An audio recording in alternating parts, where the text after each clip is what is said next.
Welcome back to the channel. In today's video, we're installing the 2-inch zone off-road lift. Correction, Jim is installing the lift because I have some shopping to do. Good luck, Jim. Oh yeah, I added a new pony to the stable, a different kind of pony. This is our first debut. Bye, good luck, Jim.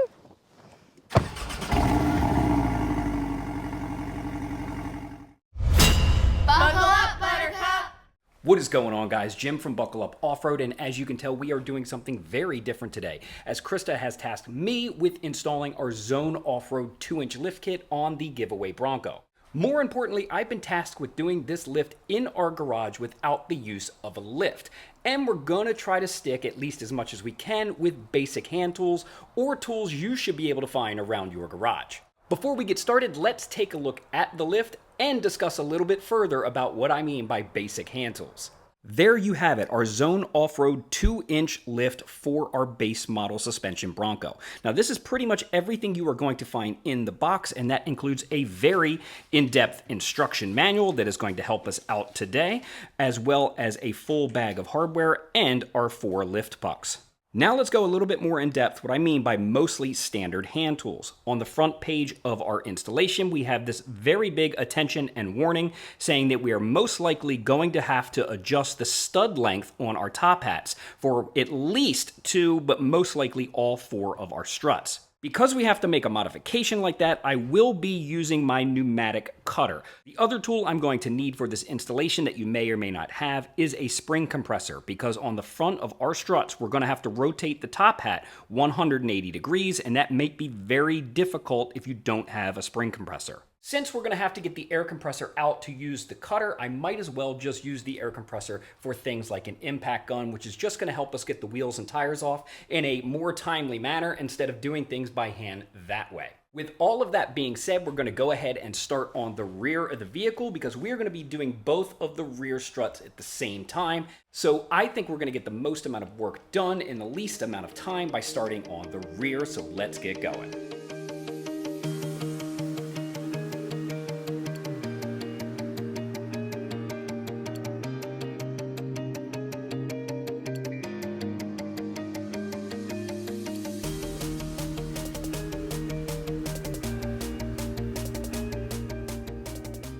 Boom, just like that, our wheels in the back are off and our vehicle is up on the jack stands. Now, I do have a tip for you guys who are doing things like this in the garage when things like the garage door or just the height of the garage in general could cause a problem. If you try to jack this vehicle up, put it on the jack stands, then remove the wheels, you are going to realize you need to jack this vehicle much higher. Now that might be a problem, once again, if you have a garage door such as this where space is limited. So my tip for you is to jack the rear differential up, slide the jack stands under the vehicle where you want them, then remove the wheels before lowering the tension on the jack. So as you can tell, we are much closer and lower to the ground and could still get the wheels off. Another tip for you guys while doing the rear installation. I see a lot of guys use a razor blade and cut out space here so that you can access the bolts on the top. I prefer not to make any permanent modifications as such, so we come around and I have lowered the entire wheel well with the exception of the front because I can reach all of the bolts pretty good up top. I still have plenty of room on the bottom to get all of my wrenches and tools, and I have free access to work in this whole area.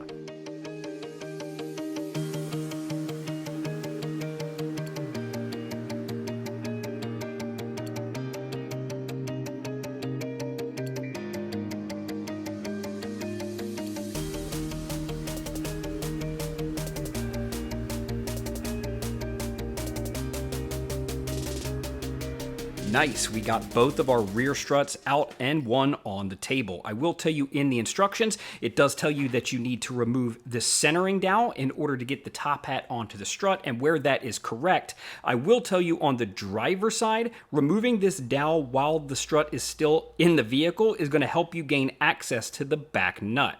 Next on the list is to identify which one of the top hats is right for our rear strut. Now, I will tell you already that the rear is this right here. It has the larger opening. Just for full transparency, you can fit the front onto the strut, but you will have a gap here and it will very clearly not fit. That's how we know our rear lift plate fits on our strut just fine and nice and snug. Now here comes the problem. As you can see, our factory studs do protrude past the top deck height of our puck here, so we are going to have to cut these factory studs down, but we had a good feeling we were going to, so I have my pneumatic cutter. I will mark these with a little bit of Sharpie or maybe like a piece of tape, then we'll get to cutting them, then we'll bolt everything down on our rear two struts.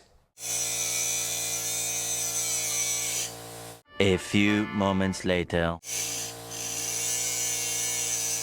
One eternity later. Back onto the table, we are taking a look at our modification, and you can definitely see we are now below the deck height of the spacer. So I think we're looking good. Now it's time to remove the spacer again, install the studs that will go up into the vehicle. Then we can put this whole piece back together, and we can do the same with the other side and reinstall them into the truck.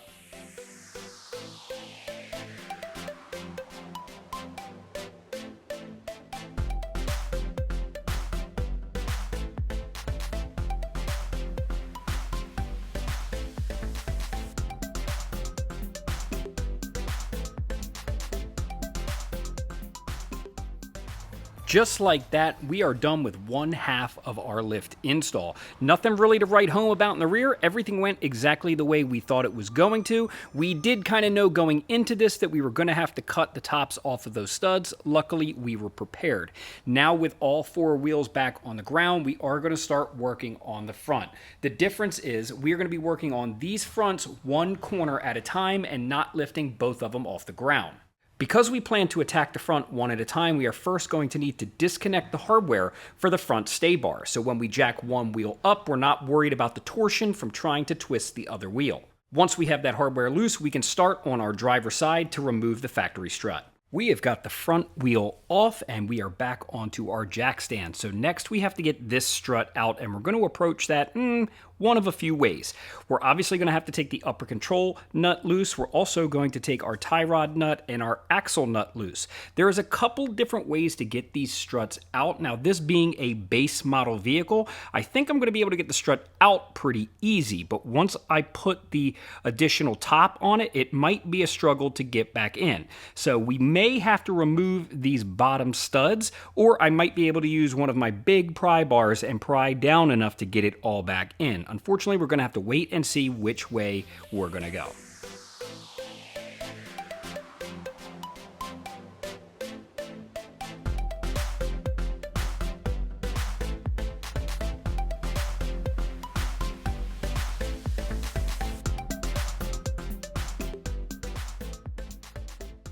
Our driver's side strut is out, and we got it out pretty easy. I will tell you, full disclosure, the only real problem I had is with our main axle nut. I did have to use an air hammer in order to press that out. It just wouldn't come out any other way. I was also able to remove the strut, keeping the factory studs in, and that is because I have this mammoth pry bar here that I can just kind of get under there, and it just pulls it out real nice. Now, I'm not sure I'm going to be able to do that once everything is going back in, but we will see.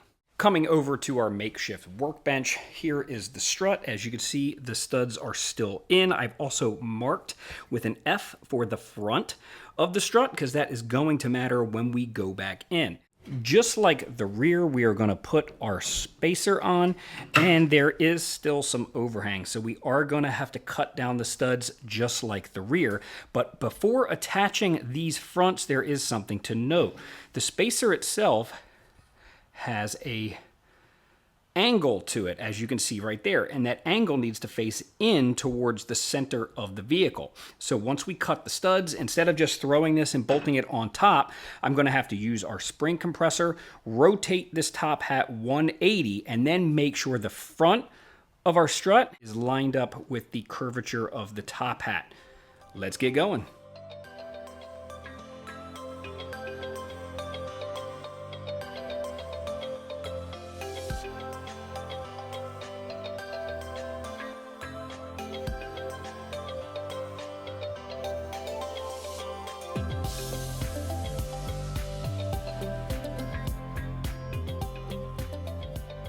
Now that wasn't bad at all. We have our new top hat installed on the front. That wasn't really that painful. If you saw on the time lapse, we threw the spring compressor on, just squeezed it just enough to be able to rotate the top hat 180 degrees. Once we got that rotation, we took the spring compressor off, and then, like I had mentioned before, you have to put the top hat on in a certain direction. That direction goes, the thinner side of the top hat goes towards the inside of the vehicle, or basically the center line of the vehicle, and the thicker portion goes towards the outside of the vehicle. Now that we have the top hat all lined up, we're going to see if we can get this thing in the same way it came out without having to remove our studs. 3 down and 1 to go. Truthfully, that wasn't all that bad. The biggest problem I ran into is when I initially jacked the vehicle up, I did not jack it up high enough. So in order to get that strut back in and use all of my pry bars, I had to readjust the jack and the stand in order to get that corner of the Bronco high enough so that I could get the strut into the car. With all that being said, let's knock out that last one and take a look at this brand new Zone Off-Road 2-inch lift. I think I can get used to Jim doing these install videos over me. Woo, it looks so good. You got it all done? Does your body hurt? Oh, I'll have to get you a massage later. All right, here it is. It is finally lifted. I think we've had this for at least a year and a half, and it has not been lifted. So that's been kind of difficult for us to go off-roading. It looks really good. It's actually a pretty big difference for just being a 2-inch lift. I can visibly see the difference. I cannot wait to add some flares to it because the flare deletes, I'm not like a huge fan of just because of the bumpers we have on it. So I think once we put on the final touches, the very final cosmetic pieces, and then take this thing off-road, it is just gonna be beautiful. And if you guys want to win this truck, be sure to check out buckleupoffroad.com because every purchase enters you in automatically to win this. If you want some merch, you earn more by buying merch, so be sure to check it out. The real test will be when we go off-road, so that's next. Be sure to like and subscribe, and until next time, guys, buckle up, Buttercup. Buckle up, Buttercup.